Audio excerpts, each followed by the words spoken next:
र आज किचनमा चाहिँ टक्क बुढीले मासु यतापट्टि साग होइन खानासाना पाकिसकेको छ। टक्क यता अचार पनि बनाइसकेको छ है। चट्टसँगले आज बियरसँग खान मन लागेको छ।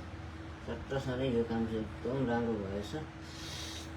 चट्टसँगले अनि अरू कुरा भनेको यतापट्टि चाहिँ चट्टसँगले जुसहरू चट्ट रहेको छ। यता फलफुलहरू टक्क मिलाएर राखेको रहेछ। यता पानीपुरी छ।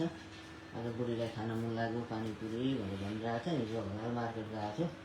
हलाल मार्केटबाट चाहिँ पानीपुरी ल्याइदिएछ। आज बनाएर चट्ट मलाई पनि राखिदिएको रहेछ। यहाँनिर चाहिँ भन्नु पनि यो चाहिँ किङ बसेको छु। किङ भनेको को बेला बुझ्नु होला। किङ भनेको त अब मै हो।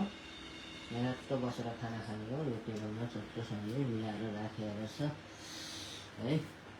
अनि यो चाहिँ हाम्रो एकदम मजाले हेर्नु होला बेडरुम हो। चट्टसँगले बेडरुममा चट्ट यहाँ बनाएको छ। डेकोरेसन गराएको छ। यो चाहिँ बुढी र मेरो फोटो हो। यो पहिला चितवनमा खिचेको फोटो हो चट्टसँगले। अब यहाँनिर हेर्नुहुन्छ भने यहाँ चाहिँ मेरो नेपालमा हुँदाखेरिको फोटो। मेरो बुढी, मेरो ठुलो छोरी, सानो छोरो अनि म रहेको छौँ। यहाँ चाहिँ हामी साकुरा फुलेको बेलामा जापानमा घुम्न जाँदाखेरि यहाँ चाहिँ मेरो आन्टी हुनुहुन्छ। उहाँ जापानमै हुनुहुन्छ। यहाँ हुनुहुन्छ हाम्रो अर्को ह्यान्डसम हुनुहुन्छ अङ्कल हुनुहुन्छ। उहाँले नि मलाई जापान ल्याएर एकदम गरी खाने बाटोहरू बनाउनु भएको हो चट्टसँगले। यहाँ चाहिँ हाम्रो फ्लावरको डेकोरेसन रहेको छ। यहाँ चाहिँ मेरो मम्मी बाबा हुनुहुन्छ जसले मलाई यो धरतीमा जन्म दिनुभयो। मेरो पूजनीय माता पिताहरू हुनुहुन्छ। यहाँनिर चाहिँ सट्ट हाम्रो बिहेको फोटोहरू होइन। मैले बुढीलाई भगाउँदाखेरिको फोटो। यो चाहिँ चपेटी भन्ने दमकको चपेटी भन्ने ठाउँको यो रतुवा खोलाको किनारो हो। ठ्याक्क यहाँ चाहिँ मेरो बहिनीसँग मैले इलाम जाँदाखेरि खिचेँ। मेरो बहिनी, यो मेरो ठुलो छोरी, सानो छोरी हो। यो चाहिँ हाम्रो नेपालको गौरव हो झन्डा होइन। टाढा भए पनि आफ्नो देशको झन्डा हेर्दाखेरि नेपालमै भए जतिको लाग्दो रहेछ। अनि अर्को चाहिँ चट्टसँगले यतापट्टि चाहिँ बुढीले अर्को डेकोरेसन गरेको छ। मिकी माउसहरू, रुम फ्रेसनर्सहरू चट्टसँगले यसरी राम्रोसँगले डेकोरेसन गराएको रहेछ। यो चाहिँ हाम्रो बेडरुम है। यहाँ चाहिँ नाइट लाइटहरू लगाएको छ यसरी बेडरुमहरू चट्ट। यो चाहिँ हाम्रो रहेको छ एसी रहेको छ है। मैले चाहिँ फ्यान पनि ल्याएको छु साथीहरू। एसीमा चाहिँ एकदम जापानको बिलहरू बेसी आउँछ।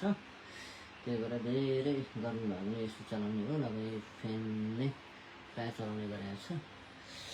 सट्टमा चाहिँ हाम्रो डेकोरेसनहरू गरेको छ। यहाँ चाहिँ पाथिभाडा माताको फोटोहरू पनि राखेको छ। भगवानको फोटो राख्नु अरे कोठामा भनेर भन्छ। सपनाहरू राम्रो देखिन्छ है। अनि यहाँ चाहिँ हाम्रो शिवजीको फोटोहरू राखेको छ है। यहाँ चाहिँ फ्लावर्सहरू यसरी चट्टसँगले हामीले मिलाएर राखेको छ।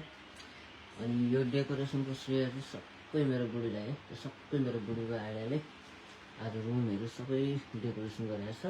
कहिलेकाहीँ ड्युटी काम पनि जानुपर्छ त्यही भएर है त।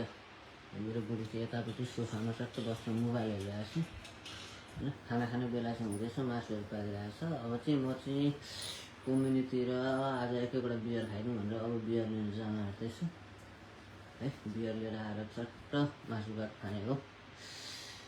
आज चाहिँ म कामबाट आउँदाखेरि मासु सासु सबै पाकेर रहेछ।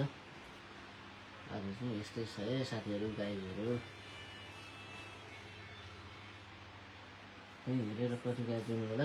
जापान आएदेखि चाहिँ मेरो फर्स्ट टाइम यो लाइभ रहेको छ। फर्स्ट टाइमको लाइभ हो है।